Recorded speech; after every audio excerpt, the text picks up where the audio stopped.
I mentioned it a few moments ago, an official from the terrorist group Hamas claiming that they have approved a list of 34 Israeli hostages to be returned as part of a possible Gaza ceasefire deal. But the office of Israeli Prime Minister Netanyahu's put out a statement saying Hamas has not provided a hostage list up to this moment.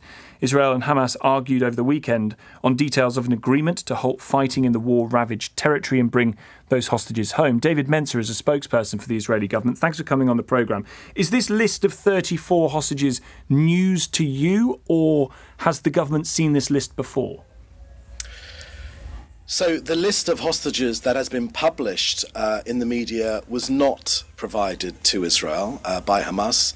Look, let's not forget they're a genocidal terrorist organization. The list was originally given by Israel to the mediators in July 2024. So once again, it's almost directly opposite, precisely opposite, as is reported in the media. I think it's very important to remember who we're dealing with. This is hang on a Hamas. sec, just to go back, Mr. Mencer. So you're saying that these hostages, this list is not necessarily Hamas saying these are the people we would release in exchange for Israeli troops and tanks removed from the Gaza Strip and an end to the fighting?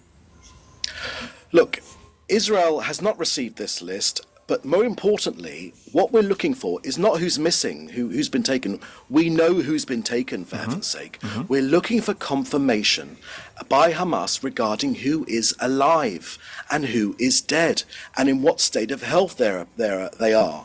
Why do we insist on that, Tom? I'll tell you why. It's so important to us that 459 days on now, we're dealing with a terrorist organization. We are focused on getting the living back first. We want the bodies too. Of course, their families want their bodies to, but we want the living first, and also a guarantee that they are alive now and will be kept alive until they are released.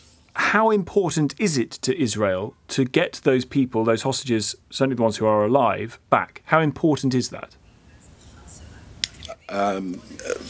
Tom, I don't know if you've been in Israel over the last year and a half. This is an open wound in Israeli society. This is on the front of all of our minds. It's the number one focus of the Israeli government. It's all we talk about here. We know all of their names. We see the pain of their families all the time. We read about what the other hostages that have already been released have been through in Hamas captivity, including being branded like cattle. We insist on knowing whether they're alive or not, because we know that at any moment they can be executed, as was the case when we were close to rescuing some of our people. They were executed mafia style, jihadi style, on their knees with their hands tied behind their back. This is a jihadi terror group, and they need to commit to this one thing right now, to tell us who is alive and who is dead and in what state of health they're in. The reason I ask is because there is a choice to be made here, certainly according to the terms of any potential ceasefire deal, which, as Hamas have made publicly pretty clear, if you want the hostages back, Israel needs to pull its forces out of Gaza. So which is of greater value? Forces in Gaza or getting those hostages back? Look, today in Israel, I can tell you that right now we have experts from the British government, hostage release experts from the British government, who are advising us, as well as hostage release experts from the US and from Canada and from Germany and from Austria. And we're holding these discussions with them.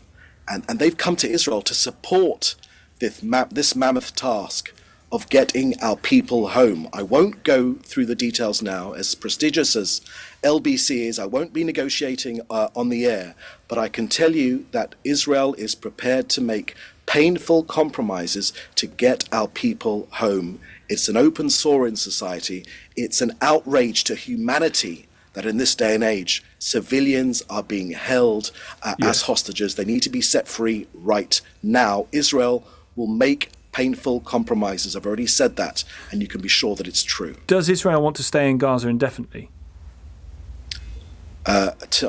Tom, another question which I find bizarre. We already withdrew from Gaza in 2005. And the reason we did that was because we wanted Gazans to have a better future. Now, the future they chose was Hamas. They chose to turn it into a large terrorist camp. Now, from our point of view, we don't want to be in Gaza for one moment longer than we have to.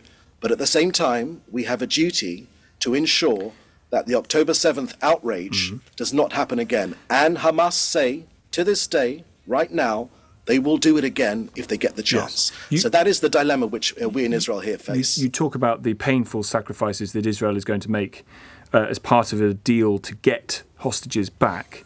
What chances would you give of the war ending, or at least a ceasefire agreement being made, in the next 6 months as Donald Trump comes to power? Again, I'm not going to go down that road. I'm not going to negotiate in public, and I'm not going to give any projections for the future. The reason I say that is because we have been so close so many times. And as Anthony Blinken has made crystal clear, it has been Hamas that has walked away every single time. And why does Hamas walk away, says Secretary Blinken?